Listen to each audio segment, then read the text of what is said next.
നിയമസഭാ തെരഞ്ഞെടുപ്പിൽ കണ്ണൂരിൽ വിമത സ്ഥാനാർത്ഥിയായി മത്സരിക്കുമെന്ന് പി.കെ. രാഗേഷ്. സ്വതന്ത്ര സ്ഥാനാർത്ഥിയായി ജനവിധി തേടുമെന്ന് രാഗേഷ് പറഞ്ഞു. അഴീക്കോട് മണ്ഡലത്തിൽ സ്വതന്ത്രനായി മത്സരിച്ചാൽ ഇടതുപക്ഷത്തിന്റെ പിന്തുണ ലഭിക്കുമെന്ന പ്രതീക്ഷയിലാണ് രാഗേഷ്. കണ്ണൂർ കോർപ്പറേഷൻ ആര് ഭരിക്കുമെന്നതിലേക്ക് എല്ലാവരും കണ്ണു നട്ടിരുന്ന ദിവസങ്ങൾ കഴിഞ്ഞിട്ട് അധികം നാളായിട്ടില്ല.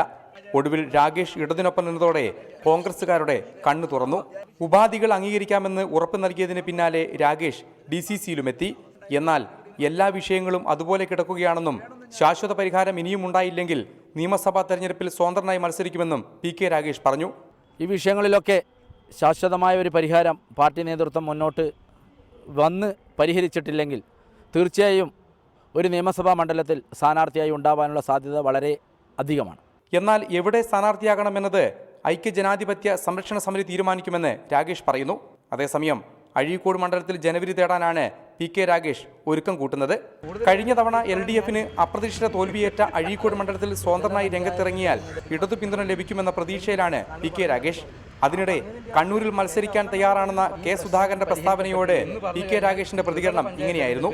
ആരും സ്വയം തന്നെ സ്ഥാനാർത്ഥി പ്രഖ്യാപനം നടത്തുന്നതിനോട് വലിയ യോജിപ്പില്ല. ഞാൻ അത്തരത്തിൽ പ്രഖ്യാപനം നടത്തി എന്നതുകൊണ്ടാണ് എനിക്ക് സ്ഥാനാർത്ഥി പട്ടികയിൽ നിന്ന് എൻ്റെ പേര് പിന്തള്ളിയത് എന്നാണ് DCC പ്രസിഡന്റ് പറഞ്ഞത് കേട്ടത്.